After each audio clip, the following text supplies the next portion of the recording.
بسم الله الرحمن الرحيم قل هو الله أحد الله الصمد لم يلد ولم يولد ولم يكن له كفوا أحد. بسم الله الرحمن الرحيم. السلام عليكم ورحمة الله وبركاته. إن الحمد لله نحمده ونستعينه ونستغفره ونعوذ بالله من شرور أنفسنا وسيئات أعمالنا من يهده الله فلا مضل له ومن يضلل فلا هادي له وأشهد أن لا إله إلا الله وحده لا شريك له وأشهد أن محمدا عبده ورسوله. يا أيها الذين آمنوا اتقوا الله حق تقاته ولا تموتن إلا وأنتم مسلمون. يا أيها الناس اتقوا ربكم الذي خلقكم من نفس واحدة وخلق منها زوجها وبث منهما رجالا كثيرا ونساء واتقوا الله الذي تساءلون به والأرحام إن الله كان عليكم رقيبا.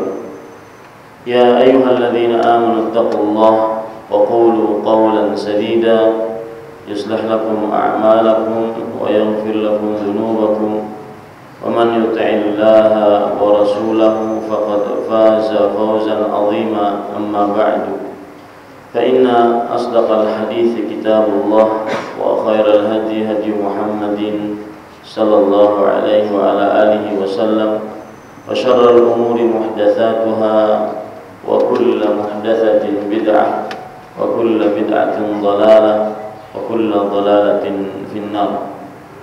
Alhamdulillah, kita bersyukur pada Allah Subhanahu wa taala pada hari ini, hari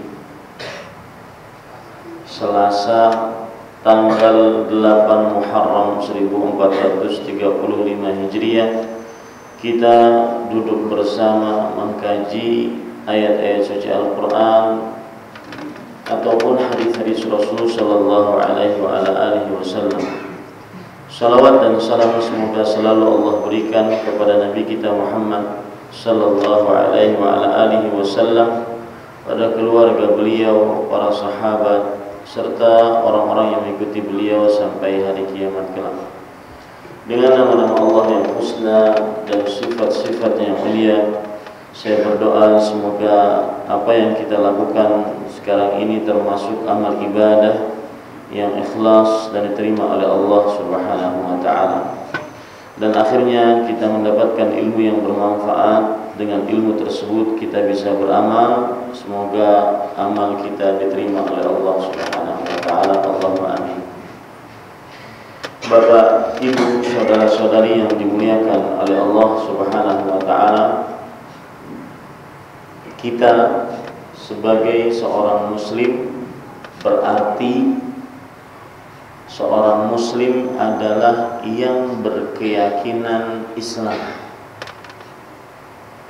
Keyakinan artinya dalam bahasa Arab dikenal dengan akidah. Akidah kalau kita lihat dari asal bahasanya aqada yaqidu, yaitu mengikat. Dan di dalam bahasa Arab ada kata lain dari mengikat, rabata yarbutu atau yarbitu, mengikat juga. Dua kata ini, kenapa ulama Islam memakai akidah bukan rabitah? Karena akidah lebih kuat dibandingkan rabitah. Akidah artinya adalah ikatan yang pantang terputus, tidak boleh putus. Akidah adalah ikatan yang pantang terputus sampai kapanpun. Ini akidah. Dan kita sebagai seorang muslim berarti berkeyakinan, berakidah Islam. Apa itu berakidah Islam? Paham sudah kan? Berakidah berarti berkeyakinan yang pantang putus, tidak boleh putus sampai kapanpun, sampai ajal seseorang diambil atau dijemput oleh malaikat maut. Pantang putus.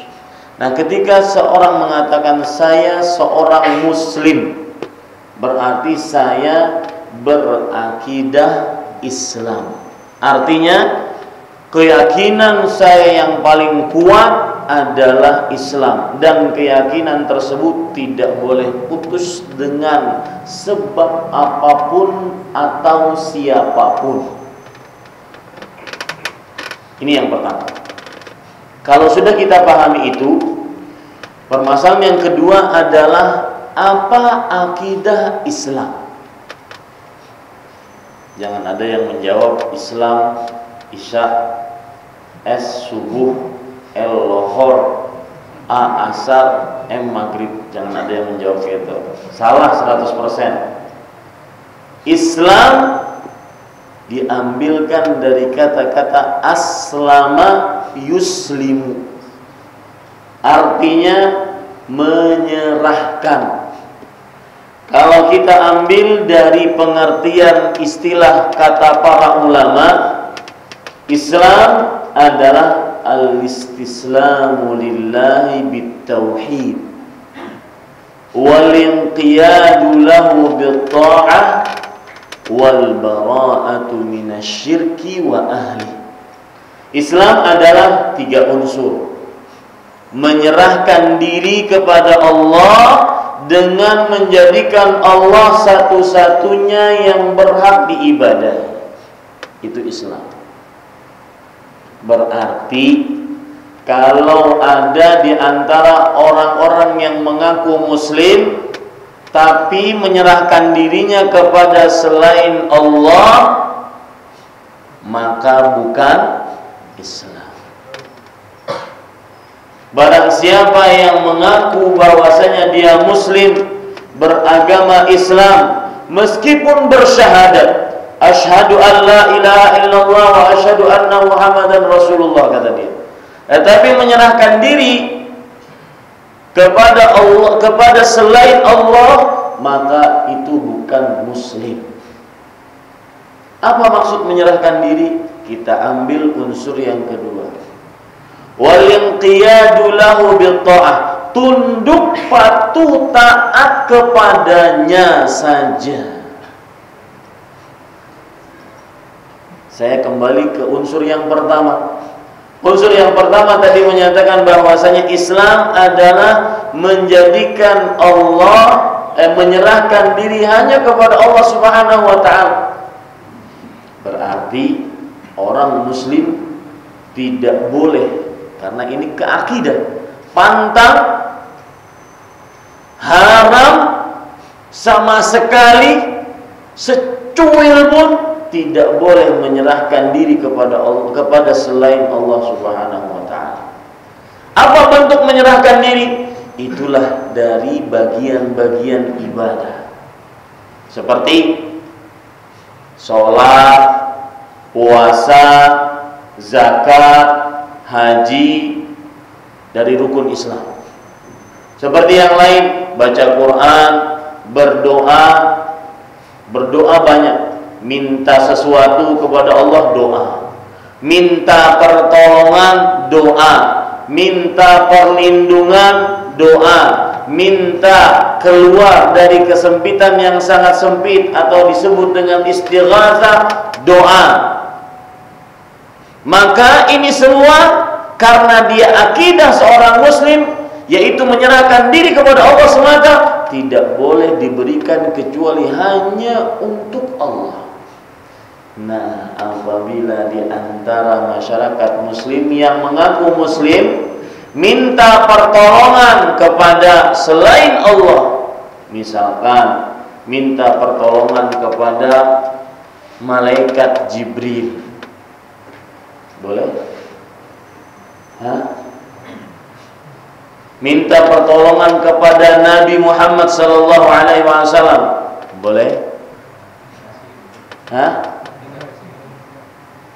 Kalau sudah meninggal boleh? Tidak boleh. Kenapa? Karena ini akidah.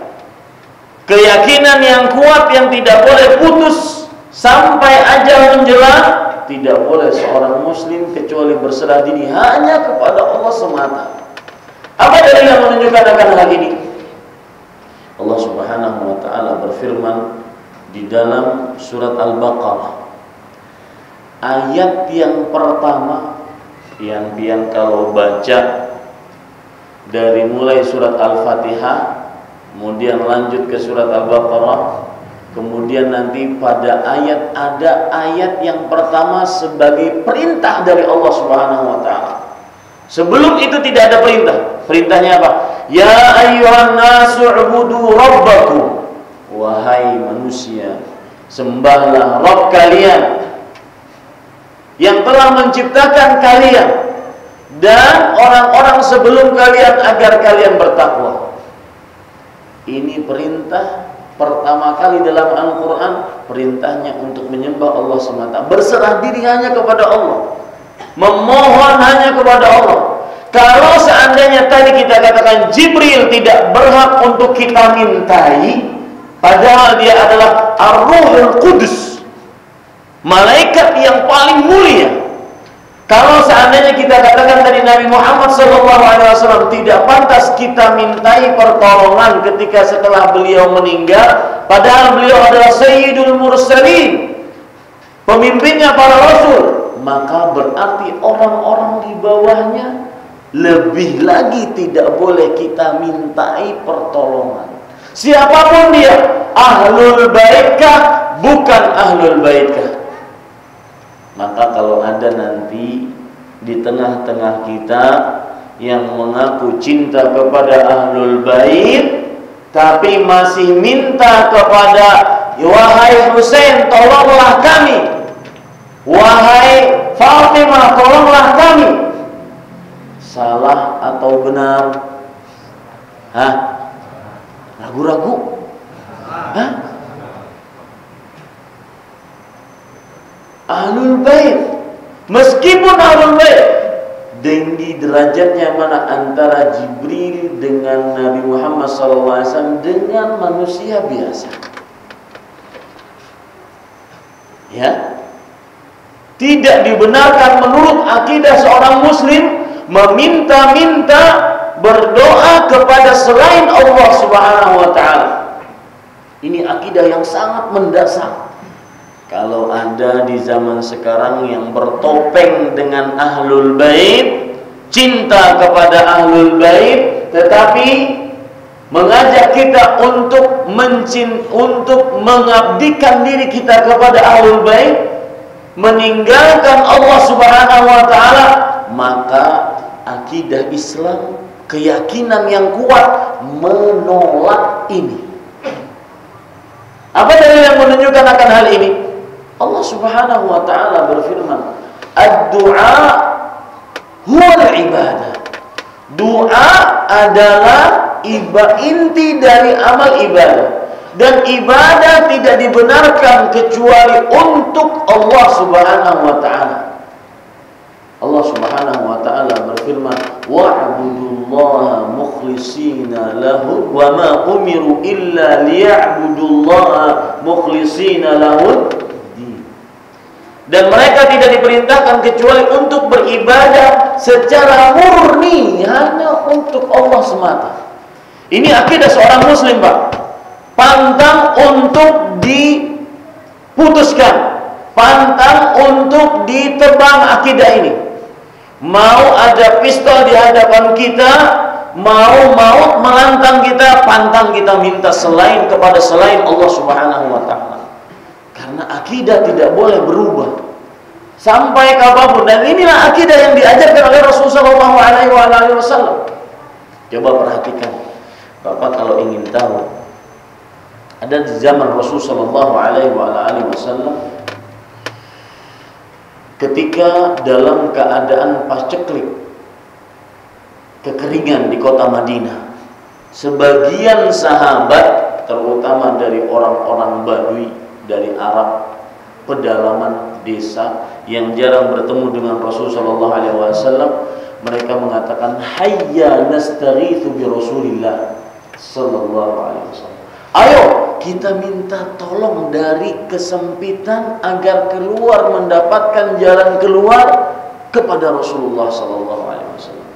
Nabi Muhammad sallallahu alaihi wasallam bersabda, "Innama la yustaghatsu bi, innama yustaghatsu billah." Sesungguhnya tidak pantas untuk minta jalan keluar dari kesempitan dengan aku.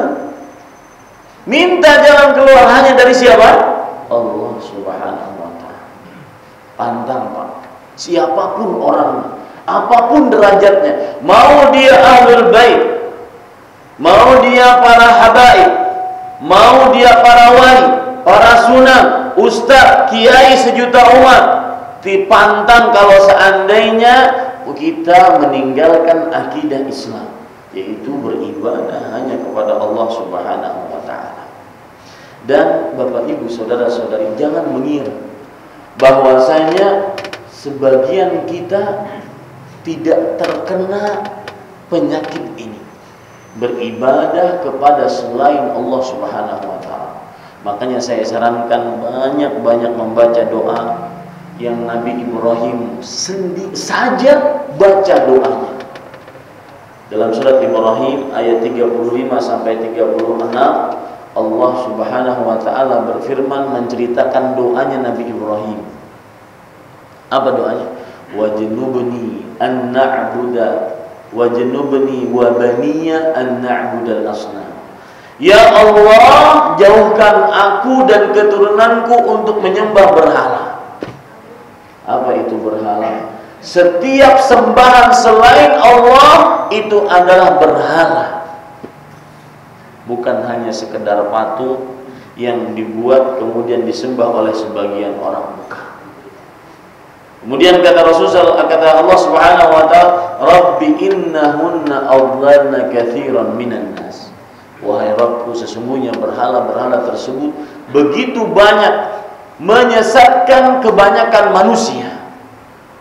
Maka perhatikan sekali lagi, Bapak Ibu saudara-saudari yang dimuliakan oleh Allah Subhanahu wa ta'ala, agar kita benar-benar jauh dari kesyirikan dalam beribadah kepada Allah Subhanahu wa ta'ala. Ini unsur yang pertama, al-istislamu lillah bitauhid, yaitu menyerahkan diri kepada Allah Subhanahu wa ta'ala dengan tauhid. Yang kedua, unsur akidah Islam yang kedua, yaitu walinqiyadu lahu bitta'ah, taat dan patuh hanya untuk Allah. Akidah Islam mengajarkan kepada kita untuk taat dan patuh hanya kepada Allah Subhanahu wa ta'ala semata. Apabila ada ketaatan yang bertentangan dengan ketaatan kepada Allah, maka ketaatan yang itu ditinggalkan. Misalkan orang tua kita, abah mama kita memerintahkan kita untuk sebuah maksiat dan itu bertentangan dengan ketaatan kepada Allah Taala, maka itu harus ditinggalkan. Kenapa? Karena Rasulullah SAW bersabda dalam sebuah hadis yang diriwayatkan oleh Imam Bukhari dan juga Imam Muslim, la ta'ata fi maksiatillah, innamat ta'atu fil ma'ruf. Tidak ada ketaatan dalam perihal bermaksiat kepada Allah, dan sesungguhnya ketaatan hanya dalam kebaikan. Saya beri contoh sekarang.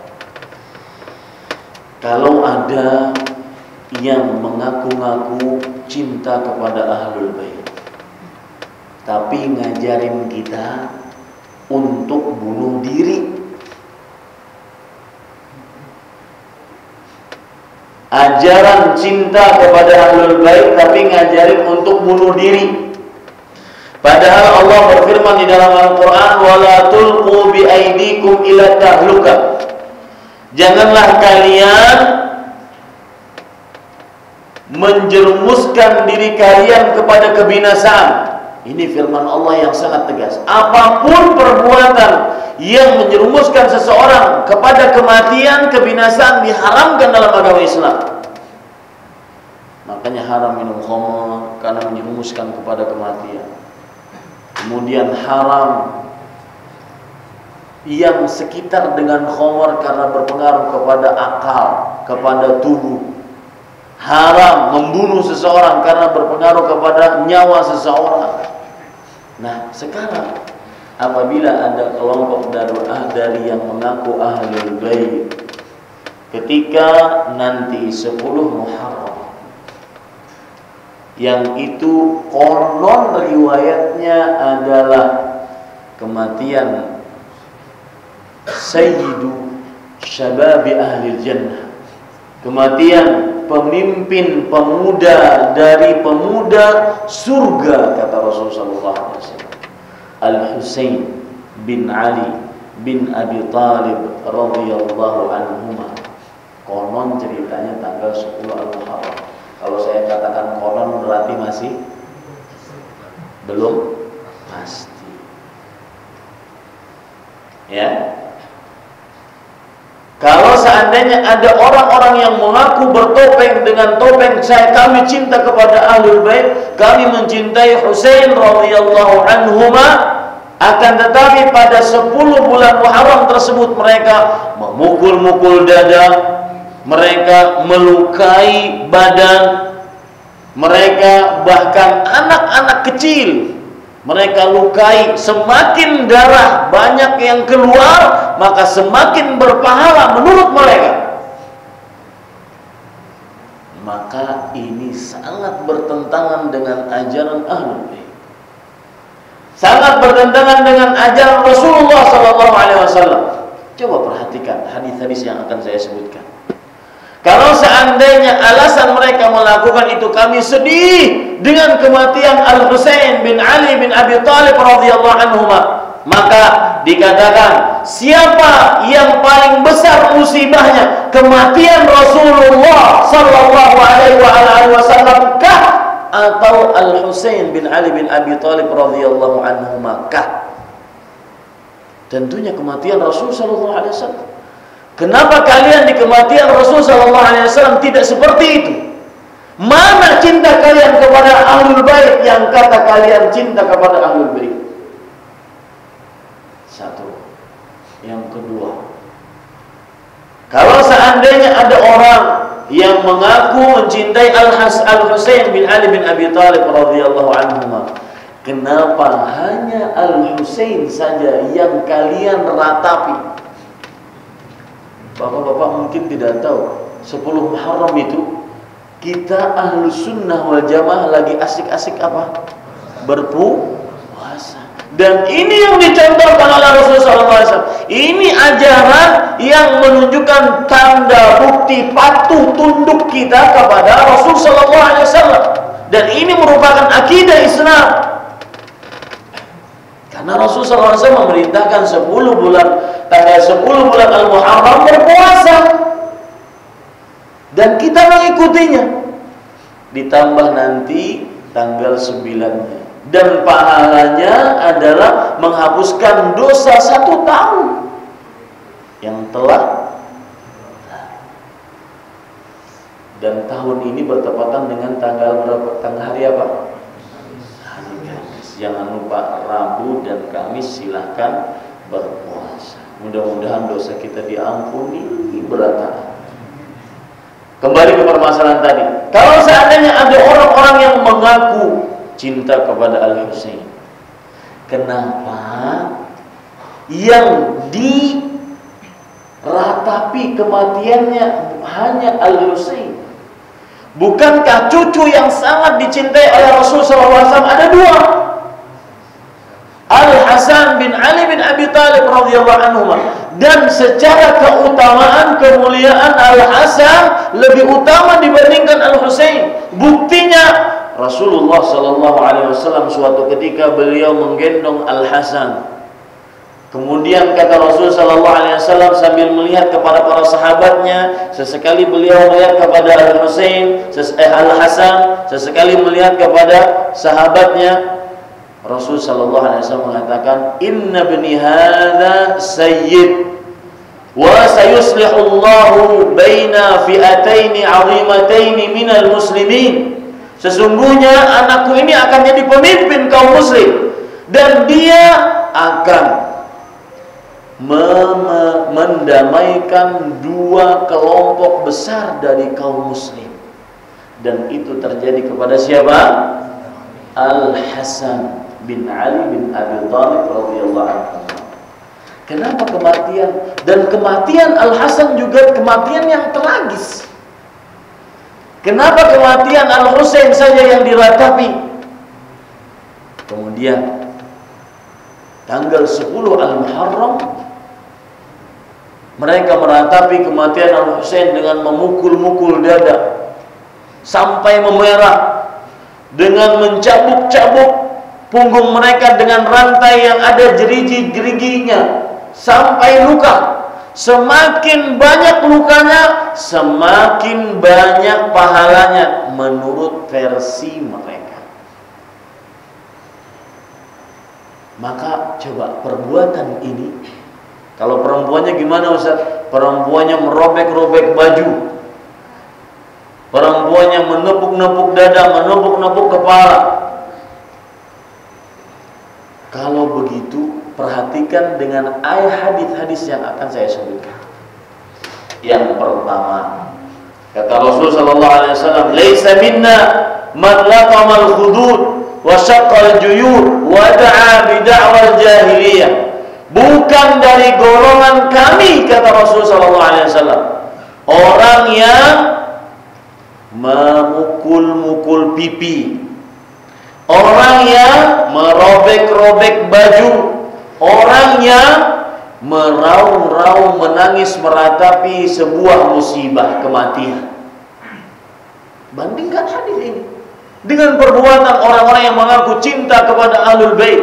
Dan saya peringatkan dengan tegas tanpa ada rasa takut sedikit pun, karena kita berhak hanya takut kepada Allah Subhanahu wa taala. Hati-hati, jangan sampai anak cucu kita, karib kerabat kita masuk ke dalam acara-acara yang tidak sesuai dengan Al-Quran dan Sunnah, karena bertentangan dengan akidah Islam. Yang saya katakan di awal tadi, akidah itu tidak boleh pantang untuk digoyahkan, pantang untuk diputuskan. Lebih baik nyawa diambil daripada akidah saya diambil. Kemudian hadis yang selanjutnya, Rasulullah sallallahu alaihi wasallam bersabda, "An-naihatu idza lam tatub qabla mautiha tuqamu yaumal qiyamati wa 'alaihi sirbalun min qatiran wa dir'un min jarab." Seorang wanita yang apabila tertimpa musibah, dan ini sebenarnya hadisnya juga umum, bukan hanya sekitar kematian Al-Husain bin Ali bin Abi Thalib radhiyallahu anhuma. Kembali ke permasalahan. Wanita apabila tertimpa musibah kematian, entah suaminya meninggal, entah anaknya meninggal, jika dia tidak bertobat sebelum meninggalnya, maka nanti pada hari kiamat dia akan diberikan baju dari aspal yang baru menggurak. Apa kabar? Bajunya dari aspal yang baru menggurak. Panas sih gue. Panas ke cukup? Lucut. Habis itu wadir'un min jarab, dan juga baju kurung yang penuh dengan kudis, yang apabila dipakai akan menyebabkan penyakit. Maka hati-hati Bapak Ibu saudara-saudari, kalau kita kematian anak perempuan kita, istri kita diberitahu, jangan sampai seperti itu. Ya, hadis-hadis sahih ini menunjukkan bahwasanya kalau seseorang kematian, maka dilarang untuk melakukan peratapan terlalu berlebihan. Ini hadis Rasulullah SAW yang sangat jelas. Di mana kalau seandainya mereka mengakui bahwasanya ajaran mereka adalah ajaran Ahlul Bait, semestinya Ahlul Bait yang paling tinggi adalah Rasulullah SAW, harus mereka ikuti. Ini Bapak Ibu, saudara-saudari, tidak boleh taat kecuali kepada Allah Subhanahu wa taala. Apabila taat kepada selain Allah, kemudian ketaatan tersebut bertentangan dengan ketaatan kepada Allah, maka pada saat itu harus kita mendahulukan ketaatan kepada Allah Subhanahu wa taala. Kemudian unsur Islam, akidah Islam yang ketiga, wal bara'atu minasyirki wa ahli, dan berlepas diri dari kesyirikan dan pelaku kesyirikan. Ini unsur Islam. Berlepas diri dari kesyirikan dan pelaku kesyirikan. Ini unsur akidah Islam. Coba perhatikan sekarang, kesyirikan itu apa sih? Syirik itu dalam bahasa Arab dari kata-kata syaraka atau asyraka yusyriku, yang nanti menjadi syarikah, artinya berserikat. Dalam bahasa Indonesia berserikat, bersama-sama. Maksudnya adalah menjadikan Allah dan selain Allah bersama-sama boleh disembah. Ini namanya syirik. Dan dalam akidah Islam, dosa yang paling terbesar, tidak ada dosa terbesar selain itu kecuali kesyirikan. Rasulullah SAW pernah bersabda, ala unabbi'ukum bi akbaril kabair, maukah kalian aku beritahu tentang dosa yang terbesar, dosa yang paling besar, mengalahkan dosa korupsi 270 juta uang rakyat Indonesia.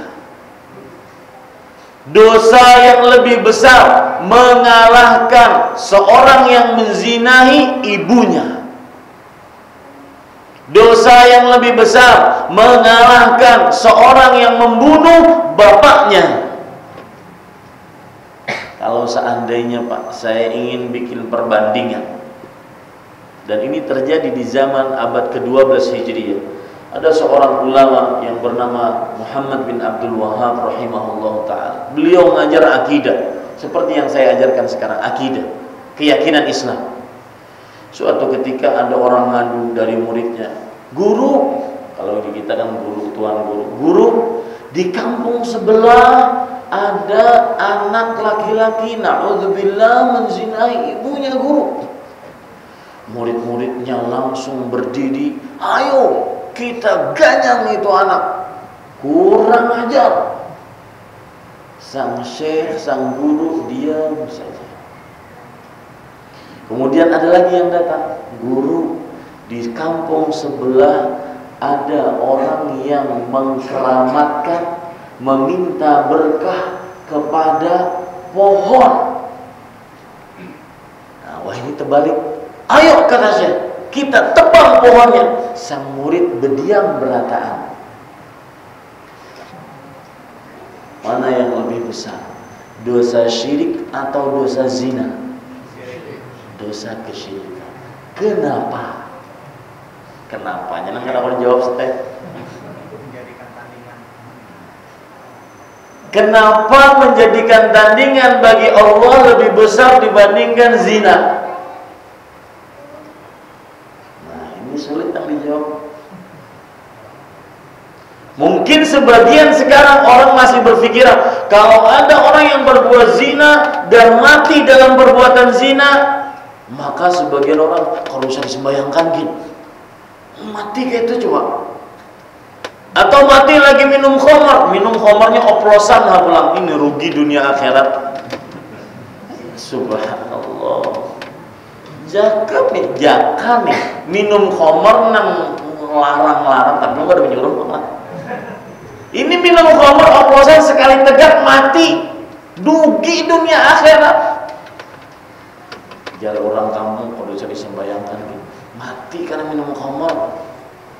Maka saya katakan wajib itu orang disembayangkan.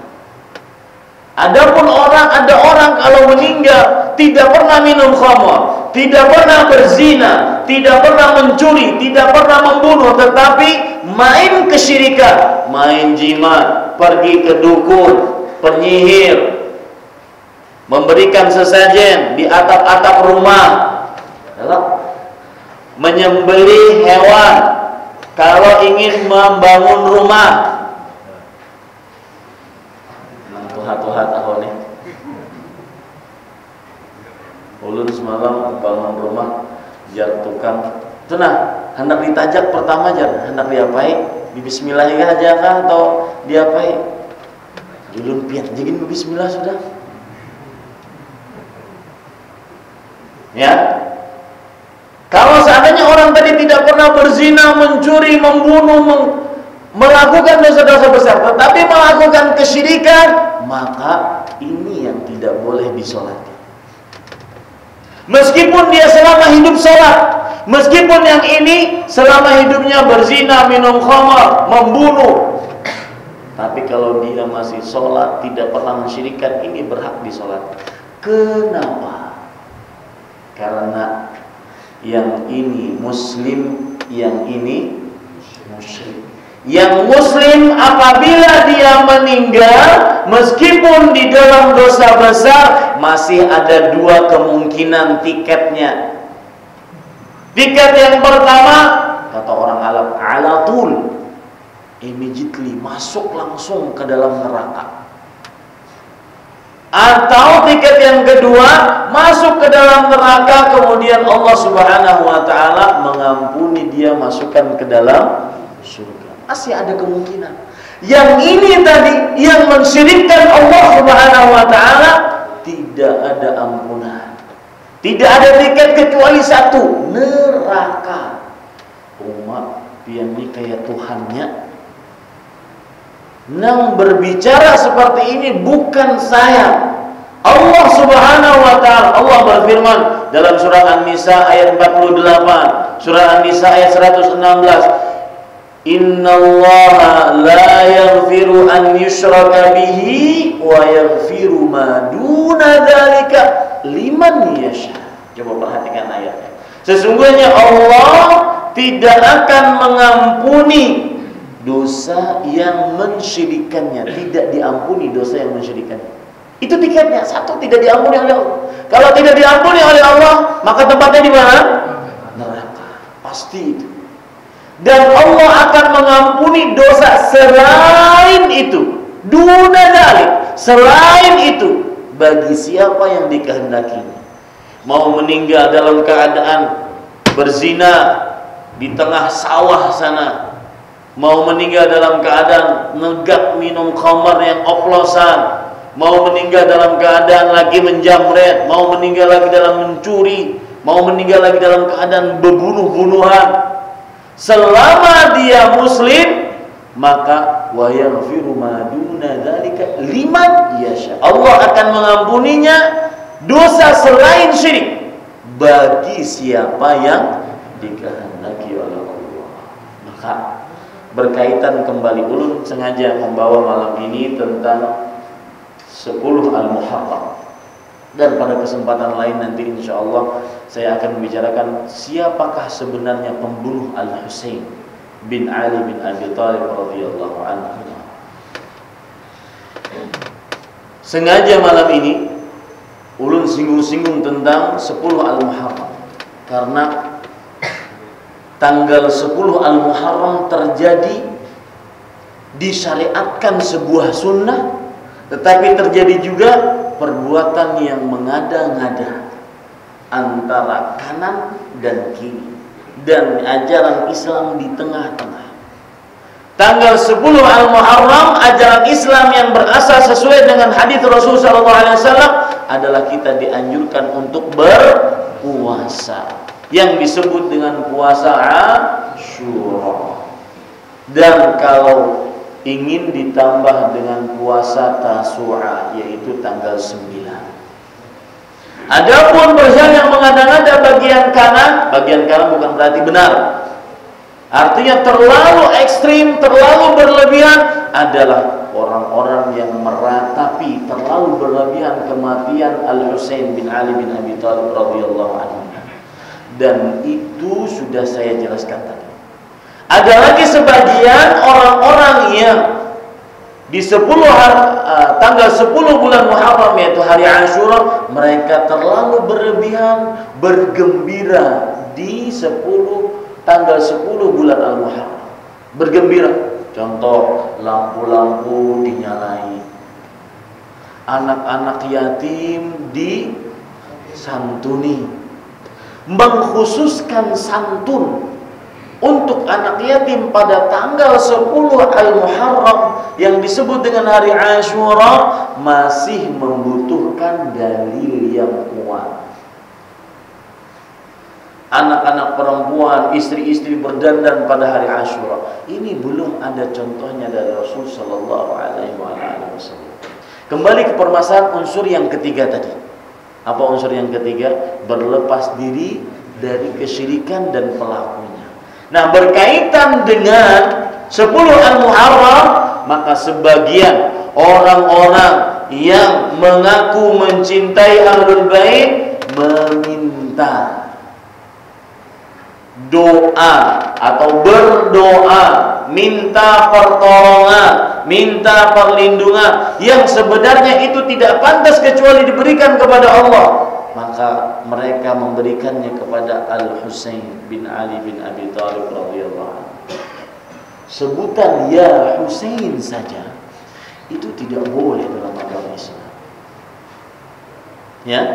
Ya Husain dalam rangka meminta tidak boleh dalam agama Islam, karena tidak boleh diminta kecuali Allah Subhanahu wa taala. Dalilnya hadis riwayat Tirmidzi dari Abdullah bin Abbas radhiyallahu anhu, Rasul sallallahu alaihi wasallam bersabda, "Idza sa'alta fas'alillah." Jika engkau minta, mintalah kepada Allah. Terutama hal-hal yang tidak disanggupi kecuali oleh Allah. Maka tidak boleh seseorang minta kepada selain Allah, siapapun dan apapun. Siapapun, baik itu malaikat yang paling dekat dengan Allah atau nabi dan rasul yang paling dekat dengan Allah, apalagi ahlul kitab yang derajatnya di bawah malaikat, di bawah nabi dan rasul alaihi wassalatu wassalam. Maka perhatikan, jangan sampai keluarga kita mensyirikkan Allah Subhanahu wa taala. Permasalahannya akidah, bukan permasalahan gengsi. Saya kelompok si fulan kelompok si fulan, enggak. Permasalahannya akidah. Muslim berkeyakinan dengan surga dan neraka, berkeyakinan dengan kekal di dalam surga atau kekal di dalam neraka. Karena saya katakan tadi bahwasanya kesyirikan tidak ada tiket kecuali bersama Fir'aun, Iblis, Qarun, Haman, Abu Jahal, Abu Lahab, kekal selama-lamanya dalam neraka. Hati-hati dari perbuatan kesyirikan. Dan orang-orang yang mengaku mencintai Ahlul Bait tersebut, di dalam beberapa kitab mereka mengatakan bahwasanya minta kepada Husain sama dengan minta kepada Allah Subhanahu wa taala. Hati-hati. Ini Bapak, Ibu, saudara-saudari yang dimuliakan oleh Allah Subhanahu wa taala. Ini program kita di masjid ya, Pak. Sampai azan, habis itu sembahyang, habis itu bulikan. Baik. Bapak, Ibu, saudara-saudari yang dimuliakan oleh Allah Subhanahu wa taala. Kemudian di situ tadi saya sebutkan unsur yang ketiga, berlepas diri. Artinya tidak boleh bergaul dengan mereka. Tidak, bahkan bukan hanya sekedar bergaul, harus disloyalitas terhadap mereka. Tidak boleh cinta kepada mereka. Meskipun mereka bertopeng mencintai, mengaku mencintai Ahlul Bait. Ini sebuah penyimpangan yang harus diketahui oleh kaum muslim, bahwasanya 10 Muharram sebagian kaum muslim, sebagian besar yang dikenal selama ini hanyalah apa? Puasa. Karena itulah yang diajarkan oleh Rasulullah SAW, berpuasa. Tetapi ketika ada mulai ajaran-ajaran baru masuk yang bukan dari ajaran Islam, maka itu jelas-jelas bukan. Dan sangat menyedihkan apabila di Banjarmasin mulai berkembang ajaran tersebut. Karena kalau kita ridhoi ajaran tersebut, berarti kita meridhoi kesyirikan. Allah Subhanahu wa ta'ala berfirman, "Innallaha yaghar wa ghairatullahi an ya'tiyal 'abdu ma harramahu Allah." Sesungguhnya Allah cemburu, dan kecemburuan Allah kapan adanya? Ketika seorang hamba melakukan apa yang diharamkan oleh Allah Subhanahu wa ta'ala. Dan kita sudah mengenal tadi, sesuatu yang paling diharamkan oleh Allah apa, Pak? Kesyirikan. Tidak ada dosa terbesar. Rasulullah SAW pernah ditanya dalam hadis Abdullah bin Mas'ud, "Ya Rasulullah, ayyudz dzambi a'zam?" Wahai Rasulullah, dosa apa yang paling besar? Nabi Muhammad SAW menjawab, "Asyirku billah." Mensyirikkan Allah Subhanahu wa ta'ala. Maka di akhir kajian ini saya mengatakan, banyak-banyaklah berdoa sebagaimana doanya Rasul sallallahu alaihi wasallam dan doanya bapaknya para nabi. Yang pertama, hafallah doa ini sebagaimana yang disebutkan dalam surat Ibrahim ayat 15 sampai 16. Silakan lihat Al-Qur'an.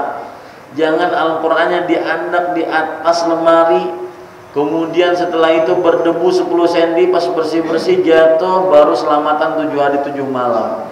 Al-Quran tidak diturunkan oleh Allah untuk seperti itu. Apalagi kadang-kadang, subhanallah, saya sering menyinggung orang-orang yang banyak diluaskan rezekinya oleh Allah. Kadang punya Al-Quran itu macam-macam jenisnya. Coba lihat pian ke toko buku, Al-Quran itu macam-macam jenisnya. Ada yang Al-Quran tajwid, ada yang Al-Quran artinya per kata, ada yang Al-Quran berwarna-warna, Al-Qurannya macam-macam. Cuma yang jadi masalah jadi pajangan, tidak dibaca. Kalau ditanya sudah sampai berapa bacaan Al-Quran pian selama 50 tahun ini, kakaknya itu, Pak. Jawaban, subhanallah. Saya sering mengatakan kita harus punya prestasi di dunia. Coba pian hitung dari mulai umur 15 tahun, umur balik, ulun sekarang 35 tahun. Apa sih prestasi ulun di dunia ini? Ulun kada berharap prestasinya di depan Dr. Randes, doktor, profesor, di belakang LC, MA, MM, MS, C, kada berharap itu. Prestasi yang kita banggakan di hadapan Allah apa? Saya, alhamdulillah, bisa berprestasi dengan harta saya. Saya, walhamdulillah, bisa berprestasi dengan kepintaran saya menghafal Al-Quran. Saya, walhamdulillah, bisa berprestasi dengan kekuatan saya. Masing-masing beda. Tidak bisa disamakan Nabi Musa dengan Nabi Isa, dengan Nabi Muhammad SAW. Tidak bisa disamakan Umar dengan Abu Bakar radhiyallahu anhuma. Tidak bisa disamakan Ali bin Abi Thalib dengan Utsman bin Affan. Semua memiliki keistimewaan masing-masing. Gali keistimewaan tersebut, jadikan itu prestasi selama hidup. Dan tidak perlu berkesah-kesah lawan orang banyak. Cukup antara kita dan Allah dan malaikat pencatat amal yang tahu. Karena ada mau berkesah juga sih ini asalnya atas prestasinya.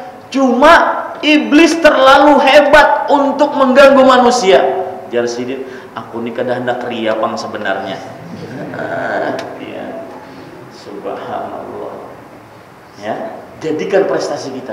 Coba hitung pian, umur 15 tahun, sekarang ada yang mungkin yang paling tua berapa? Pian 77.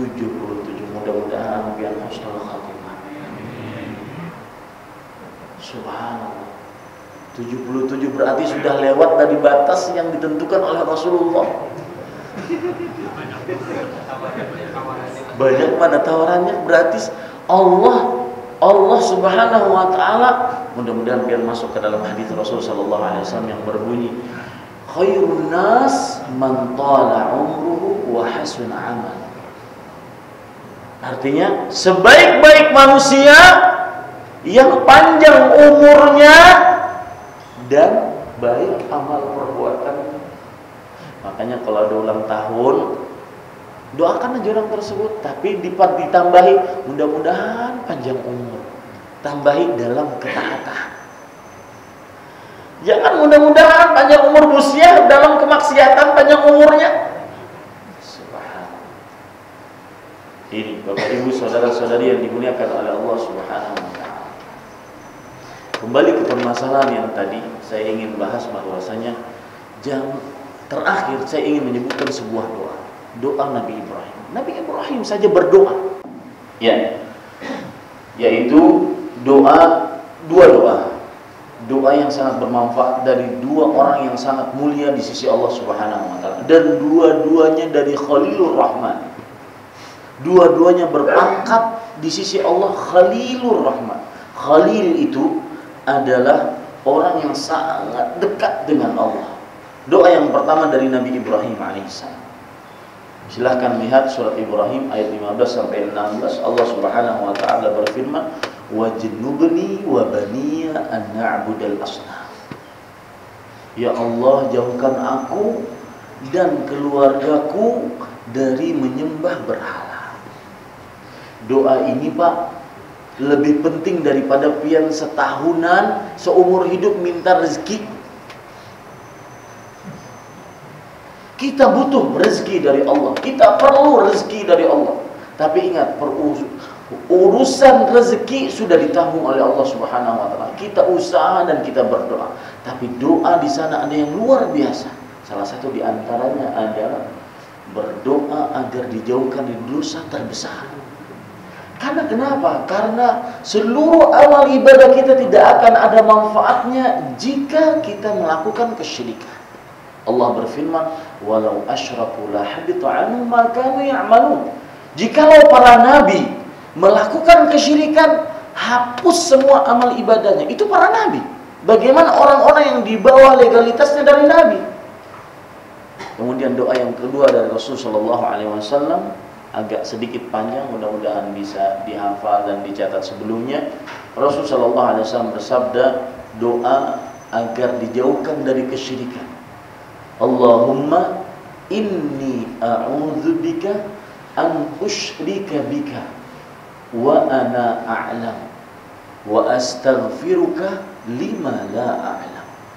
Yang artinya, wahai Allah, aku berlindung kepadamu dari mensyirikkanmu ketika aku sadar, dan aku memohon ampun kepadamu dari mensyirikkanmu dalam keadaan aku tidak sadar. Mudah-mudahan bermanfaat. Mohon maaf kepada takmir musalla atas waktu yang panjang ini. Mudah-mudahan bermanfaat. Apa yang baiknya dari Allah Subhanahu wa taala, apa yang buruk dari kami pribadi manusia biasa, saya cukupkan dengan kafaratul majlis. Subhanakallah bihamdika asyhadu an la ilaha illa anta astaghfiruka wa atubu ilaik. Wassalamualaikum warahmatullahi wabarakatuh.